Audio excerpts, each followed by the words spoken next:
La vie de saint Jean-Baptiste de La Salle. Saint Jean-Baptiste vécut à l'époque de Louis XIV, période de contraste où d'un côté les nobles possédaient d'immenses domaines et de l'autre, beaucoup de pauvres gens trouvaient difficilement du travail et de quoi manger. En ce temps-là, l'école était réservée aux riches qui avaient des instituteurs particuliers, des religieux bien souvent, ou des maîtres écrivains, qui prenaient un tout petit groupe d'enfants, moyennant de l'argent. Les enfants sans argent étaient condamnés toute leur vie à être illettrés, c'est-à-dire sans savoir ni lire ni écrire. La plupart traînaient dans les rues, où ils apprenaient à mendier ou à voler pour manger. C'est à cette période que naquit Jean-Baptiste de La Salle, le 30 avril 1651 à Reims. Ses parents étaient aisés, ils avaient de l'argent, car son père était magistrat et sa mère était issue d'une noble et ancienne famille. Il était l'aîné de 10 enfants. Ses parents étaient chrétiens et sa grand-mère aimait lui lire la vie des saints. C'est ainsi qu'à l'âge de 11 ans, il décida de s'offrir à Dieu pour devenir prêtre, ayant compris que le vrai bonheur dans la vie, c'est de se laisser guider pour lui et de le servir. Au XVIIe siècle, lorsque les enfants ressentaient le désir d'être prêtres, on préparait une cérémonie pendant laquelle l'évêque coupait une mèche de cheveux, ce que l'on appelait la tonsure, et lui remettait un habit particulier. Il pouvait aussi suivre des études, ce que fit Jean-Baptiste, qui était très bon élève. En 1670, il va à Paris pour poursuivre ses études pour devenir prêtre au séminaire, l'école des prêtres. Là, il apprend le sens du service, de l'obéissance et de l'esprit de pauvreté. Mais en 1672, il doit rentrer à Reims, car son père et sa mère décèdent, et en tant qu'aîné, il est dans l'obligation de s'occuper de ses frères et sœurs, et de gérer la fortune de ses parents.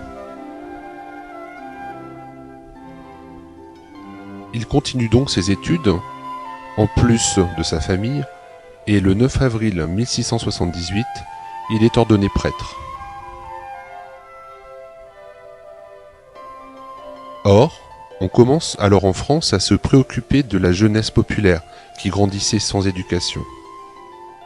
Grâce aux dons de certaines familles riches, des écoles gratuites pour petites filles s'ouvrent dans certaines villes, avec des écoles pour former des maîtresses.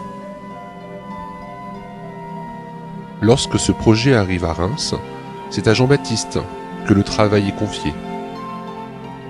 Après avoir réussi pour les filles, confiées à des femmes, on lui demande la même chose pour les garçons. Le 15 avril 1679, la première classe a lieu. Il y a encore à l'heure actuelle un monument souvenir en l'église Saint-Sulpice à Reims.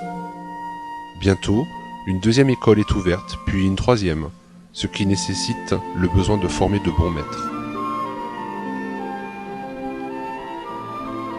Ainsi naquit la première fondation des frères des écoles chrétiennes qui s'installent ensemble avec Jean-Baptiste dans une maison, toujours à Reims. Puis, 3 autres fondations ont lieu et Jean-Baptiste est là pour soutenir, réconforter, enseigner, toujours plein d'enthousiasme.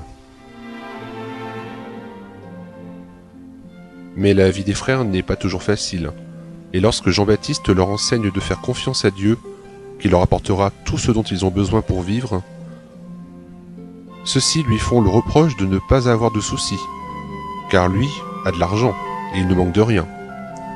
Aussi Jean-Baptiste décide de vendre tous ses biens et d'acheter à manger aux pauvres qui cette année-là souffraient d'une grande famine à cause des mauvaises récoltes. Ainsi, il devint aussi pauvre que ses frères, ayant besoin quelquefois de mendier pour manger. Puis, les frères devenant plus nombreux, Jean-Baptiste décida donc de leur donner un nom, les frères des écoles chrétiennes, un habit semblable pour qu'on les reconnaisse, et une règle de vie commune avec un engagement d'1 an renouvelable. Puis, il est appelé à Paris pour faire la même chose. Il confie donc les frères et les écoles à frère Henri Lheureux et part avec 2 autres pour la capitale. À force de fermeté, mais aussi de douceur, de travail et de prière, il aménage une école de 3 classes d'âge. Là, on y enseigne le français, ce qui était nouveau, car jusque-là, tout était en latin, et les valeurs chrétiennes. Après des attaques de personnes influentes jalouses du succès des frères des écoles chrétiennes, le nombre des élèves augmente, et plus seulement des pauvres, mais aussi de familles modestes.